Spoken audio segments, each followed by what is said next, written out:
Salame, laly tsara bilale, mbola tsara vo.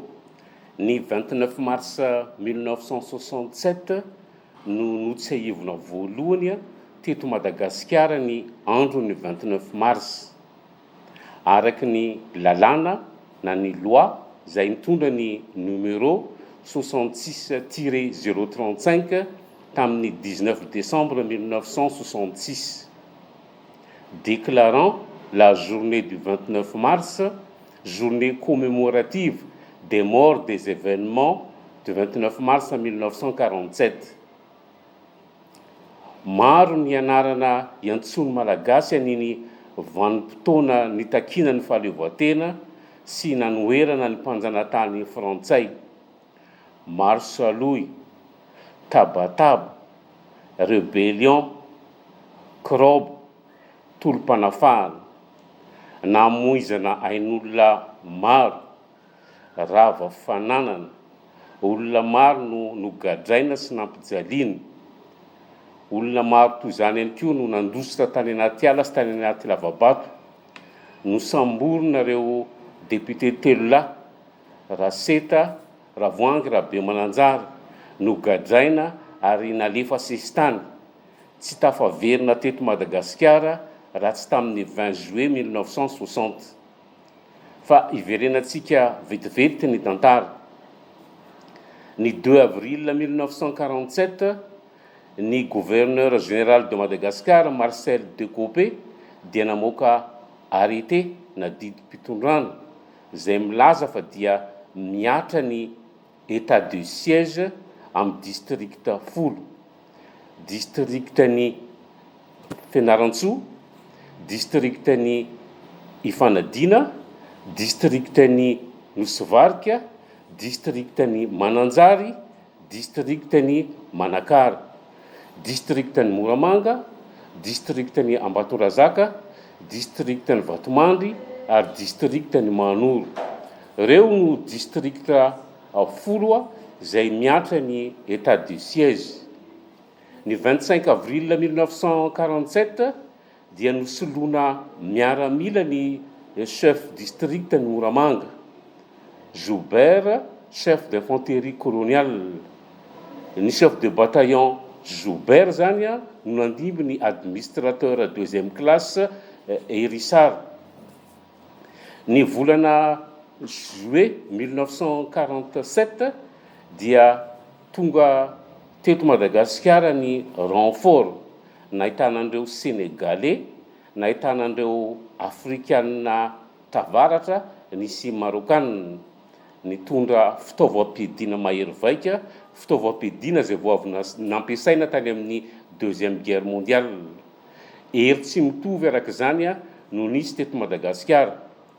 Fa iverenantsika aloha ny daten'ny 10 mai 1947 nofoanana na noravana diso ny MDRM, Mouvement démocratique de la rénovation malgache. Nofoanana satria no ampangain'ny frantsay fa atodonikotroka ny raharahan'ny 29 mars iny niaraka tamin'ireo fikambanana miafina toy ny Jina sy ny Panama. Ny antoko politika MDRM izay niorina tany Paris tamin'ny taona 1946 nalaky ny roborobo ny MDRM teto Madagasikara ka tamin'ny fifidianana solombavam-bahoaka tamin'ny novembre 1946 dia nandrombaka ny fandresena. Tamin'ny farim-pifidianana Atsinanana voafidy député Rabemananjara, ny farim-pifidianana afovoany ny docteur Ravoangy, ny farim-pifidianana atsimo ny docteur Raseta. Nivoaka mpandresy arak'izany ny MDRM, nogadraina avokoa izay olona noheverina fa MDRM na mpikatroka ny MDRM na ny tondromolotra aza moa dia nampigadra tamin'izay fotoana izay. Rehefa tamin'ny 21 janvier 1948 dia tonga teto Madagasikara Pierre de Sévigné, haut commissaire Pierre de Sévigné, izy no nandimby any Decopé. Ny tetikady nampiasain'ny haut commissaire de Sévigné dia ny fampiasana an'ireo garde indigène amin'ny fampandrian-tany amin'ilay toerana antsoiny hoe quadrilatère. Le quadrilatère tenenin'ny Chevigny eto dia Antananarivo, Fianarantsoa, Manakara ary Brickaville. Tao anatin'io faritra io zany no nampiasaina ny garde indigène. Tamin'ny taona 1952 vao levé na nofoanana lay état de siège tamin'ny taona 1947 araky ny arrêté izay navoaka ny Robert Barg. Fa iverina eto Toamasina isika. Eto Toamasina dia manana ny tsangam-bato ny 29 mars eo amin'ilay toerana izay antsoko hoe Ambodisatrana. Ambodisatrana no antsoko azy satria misy satrana maniry eo akaikin'ny tsangam-bato ny 29 mars 1947 eo. Tamin'ny 29 mars 1989 no nampiasana fehezam-boninkazo voalohany na metrahana fehezam-boninkazo voalohany teo amin'ny toerana io. Niova endrika moa lay tsangam-bato taty aoriana ka tamin'ny 29 mars 2022 no nametrahana fehezam-boninkazo voalohany teo amin'ny tsangam-bato ny 29 mars amin'ny indrony vaovao io.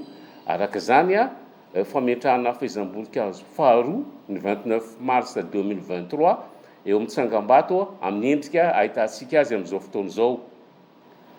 Nentina taminao teo ara ny raharaha ny 29 mars 1947 ary ny 29 mars 1967 vao notsahiovana voalohany teto Madagasikara.